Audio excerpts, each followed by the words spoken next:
Welcome back, everyone, to another episode of In the Paint, the life of an LG goalie. This week in League Gaming, we started our playoff matchup against the Columbus Blue Jackets.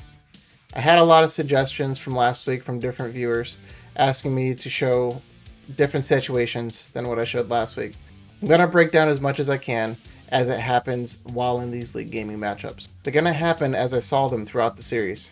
Don't forget to please like the video, subscribe to the channel, and hit that little bell for notifications for when the next episode drops. If you really like the video, please make sure to share this video with your friends. Not just goaltenders, make sure you get those defensemen and shooters too. We can all learn a little bit of something with a little bit of instruction. Thank you guys for coming out and supporting the channel. Please remember, in the comments, leave any kind of suggestions that I could use for future videos. Any kind of situations you'd like to see, any questions you might have, I'll be here to help. Without further ado, here's episode 2.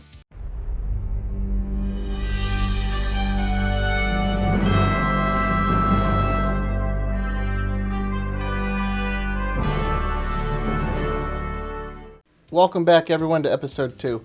We're going to start off with my build. I had a couple people asking me what kind of build I use, so here it is. I start off 6'5", 190 as a hybrid. I catch left because personally that's what I do in real life when I play goalie, so that's what I have. There's really no difference. Gold zone ability for my X Factor is Butterfly Effect.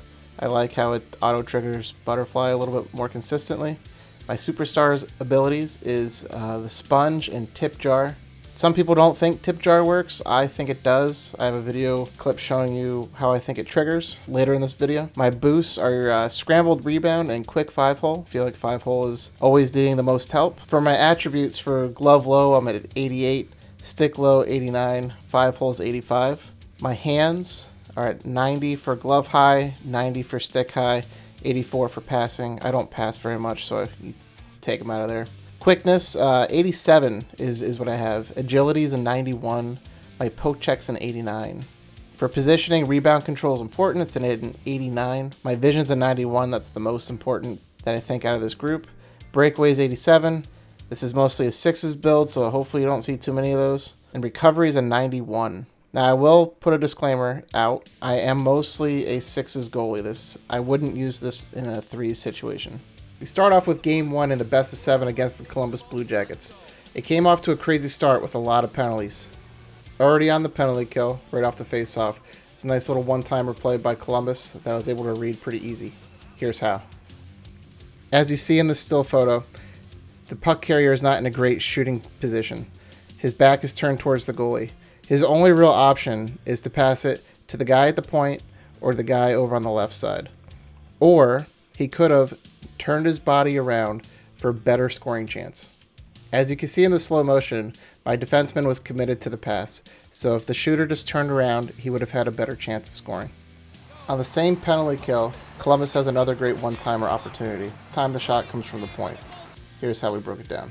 Even though this is a 5-on-3, there's very limited opportunities on this play. You can see my center and defenseman are covering their man. This gives the shooter two options. One, shoot the puck, but as you can see, I'm in a good position to cover short side. Or two, pass it to the defenseman that is streaking in. As you can see in the slow motion replay, I'm in good position for short side, but as soon as the pass goes to the point, I come off my posts and all the way up to the top of the crease to make sure I stop any tipping opportunities. Here's a quick replay of a manual butterfly. This is so he doesn't stuff at 5-hole as he gets in close. First, let's analyze what actually happened in this play. First, he has two opportunities. One, pass it to the guy streaking in to his left. Or two, come in and shoot it. He decided with the shooting option once he got past the defenseman. I had a gut feeling that if the puck carrier was going to shoot, he was going to try to stuff at 5-hole with the amount of space that he had. Once he got around the corner, he tried to come across the middle and stuff it. That's why I went in the manual butterfly to make sure I did not get beat. Here's one of the goals that was scored on me in Game 1. Even though my defenseman's in a good position, he has no animation to pick up the puck. Here's what I could have done better.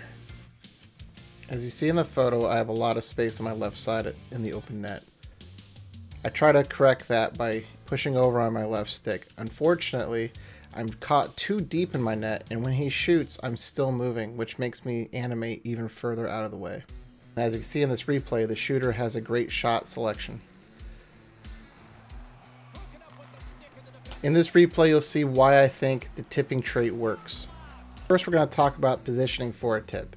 As you see, when the point shot is taken, I'm on top of my crease to minimize the amount of angle that the puck can come at me. Here's why the tipping animation works. You see me starting to animate left until it's tipped, and then I animate to the right side. We won game 1 4-2, and we'll move on to game number 2 of the series. I want to show a clip of how important defense is and how important it is to trust them. The defenseman who's back could take a risk by trying to poke check the puck off the puck carrier. Instead, he makes the smart decision and takes the passing lane away, minimizing risk when it's just him and myself back. There's a couple quick saves at the end of game 2 just to finish out the shutout. One was a quick cross crease right in front of me that I reacted to very nicely, and the other one was a shot from the slot. How I read this play was knowing that there was only 6 seconds left in the game, that the puck carrier was definitely going to pass it to the guy in front. I just tried to make myself centered in the net as best as possible to give me the best chance of saving the puck. You can see in the replay I get a nice animation with a kick save. To finish the sequence, I tried to stay square with the shooter and on top of my crease as best as I could. Not playing games 3 and 4, we went 1-1 in that, so now we are leading the series 3-1 going into game 5. Yeah, it scored on pretty early in this game. Due to the close quarters trade on the shooter, the puck snuck through the short side. I could have overlapped my foot around the post to make sure that this animation does not happen, but unfortunately it has happened too many times to me in this game. As we take even a closer look, this is what the shooter had to look at. The puck snuck through the blocker and the side of my body. Here you'll see a situation where to look out for a wraparound. As a goaltender, you have to see which side is his forehand and which side is his backhand. Backhand wraparounds are much faster than forehand. Me noticing that his backhand is to my right side, I have to make sure that side is covered a little more.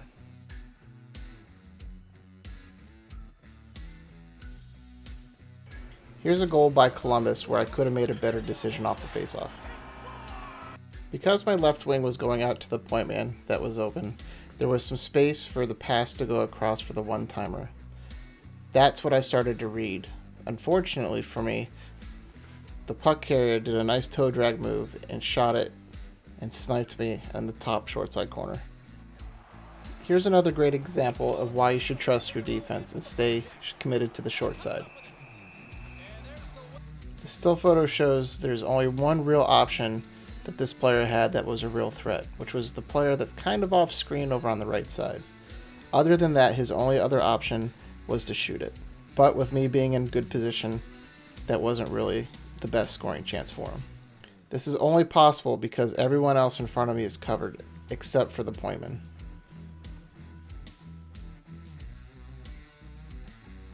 We ended up losing game 5 in overtime. Here's how the play broke down. Columbus did a great job getting our penalty killers mixed up on the play. They ended up finding someone in the back door wide open and took advantage. Here's how we could have played this better. On penalty kills, you need to run a 1-3. What that means is you have one person playing the point and 3 people playing down low. You should have a defender covering each side, one on the left, one on the right, and the other one covering the guy in the middle, usually the center. We move on to game 6 with a second chance to close out this series. Columbus scores quick once again to start the game. I made the mistake of not hugging my post after the butterflying quick enough, which then caused me to move after I got hit. This player really only had one option, which was to charge the net and shoot. You see in this close-up, I never actually got to latch onto the posts, which then caused me to be pushed into the center of the net. Because it was my own player, the goal counted. Here was a nice opportunity for Columbus. I think the shooter would have had a better scoring chance if he shot to the other side of my body. You can see in the still, before he shot the puck towards my glove, if he would have just snapped a quick shot towards my blocker side, it probably would have went in. But because I was overcommitted towards the short side, I was able to make the glove save even while moving over. We ended up winning game 6, which means that the Buffalo Sabres move on to the next round. It was a fun series against the Columbus Blue Jackets. Almost every game was close. We had 3 overtime games. and it could have won either way. Next, we play the President Trophy winner, New York Rangers. It's going to be a very tough series, but we're going to give it the best that we got.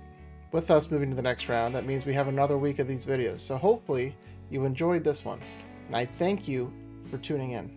Please check back next week for the second round of the LG playoffs. Remember to leave any comments on anything that you liked or any questions that you might have. Please check out all my socials down at the bottom. Join the Discord if you want to join the community. And make sure you like, subscribe to the page, and hit that little bell for the notification. My name is Crofto, and until next time, we'll see you then.